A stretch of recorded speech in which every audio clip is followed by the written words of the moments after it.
अगर आप रोजाना यूपीआई से पेमेंट करते हैं तो आपके लिए अच्छी खबर है।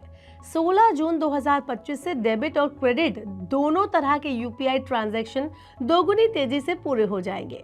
अभी एक ट्रांजैक्शन में जहां लगभग 30 सेकंड का टाइम लगता है, वो अब प्रोसेस में आने के बाद 15 सेकंड में पूरी हो सकेगी।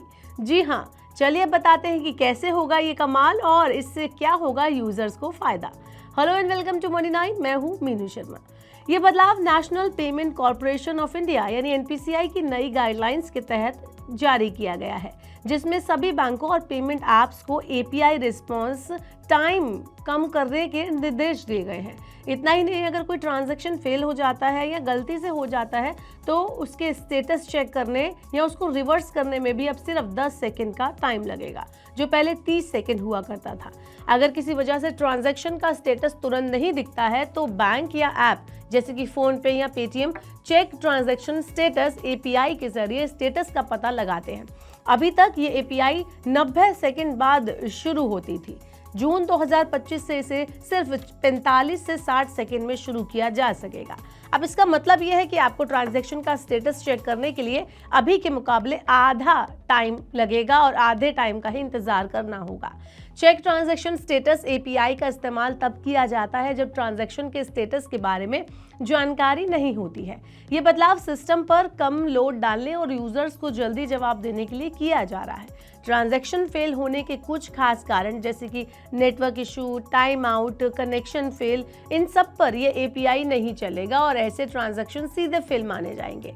बैंक और ऐप्स 2 घंटे के अंदर मैक्सिमम 3 बार स्टेटस चेक कर सकते हैं। टेक फिनी के को फाउंडर जय कुमार इस बारे में बताते हैं कि ये कदम इसलिए उठाया जा रहा है ताकि यूजर्स को जल्दी ये जानकारी मिल सके कि उनकी ट्रांजैक्शन हो गई है या नहीं हुई है। इससे पेमेंट सिस्टम की विश्वसनीयता और स्पीड दोनों में सुधार होगा। चलिए अब जानते हैं कि इससे यूजर्स को फायदा कैसे होगा। तो नए एपीआई नियमों और टाइमिंग में बदलाव का सीधा फायदा यूपीआई के यूजर्स को मिलेगा।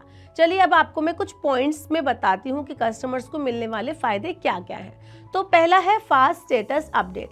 ट्रांजैक्शन का स्टेटस कम समय में पता चलेगा, जिससे इंतजार कम होगा। दूसरा है फेल मार्किंग से मिलेगी राहत, यानी कि पहले जो छोटी छोटी तकनीकी दिक्कतें होती थी उसके चलते ट्रांजैक्शन फेल माने जाते थे, अब ऐसा कम होगा। तीसरा है बेहतर भरोसा और एक्सपीरियंस। हर ट्रांजैक्शन के साथ यूपीआई यूजर्स को एक बेहतर और तेज एक्सपीरियंस मिलेगा। चलिए अब आपको बताती हूँ कि क्या सिस्टम पर इससे दबाव बढ़ेगा। तो जब सभी बैंक और पेमेंट ऐप इस नए नियमों को अपनाएंगे तो कुछ समय के लिए चुनौतियां हो सकती हैं, लेकिन NTD data payment services India के सीएफओ राहुल जैन इस पर कहते हैं कि भारत की यूपीआई व्यवस्था काफी मजबूत है और ये बदलाव को संभालने में सक्षम है। यानी कि अगर ऐसे कुछ चेंजेस आते हैं तो हमारी जो यूपीआई व्यवस्था है वो इसको एक्सेप्ट कर लेगी जल्द ही। अब सवाल यह है कि अगर कोई नियम नहीं मानता है तब क्या होगा। तो एनपीसीआई ने यह भी साफ किया है कि अगर कोई बैंक या ऐप तय समय सीमा में एपीआई का जवाब नहीं देता है तो जुर्माना भी लगाया जा सकता है। टेकफिनी के जय कुमार बताते हैं कि जो जुर्माने हैं वो ट्रांजैक्शन की गंभीरता और देरी के आधार पर लगाए जा सकते हैं। अब आप बताइए कि आपका क्या कहना है। अगर टाइम स्पीड जो है, अगर टाइम कम कर दिया जाता है और स्पीड ज्यादा कर दी जाती है तो आपके हिसाब से यूजर को कितना फायदा होगा यूपीआई में पेमेंट करने के लिए। हमें कमेंट बॉक्स में आप बता सकते हैं। ऐसे और वीडियोस के लिए देखते रहिए मनी 9 और सब्सक्राइब करना ना भूलें मनी 9 का यूट्यूब चैनल।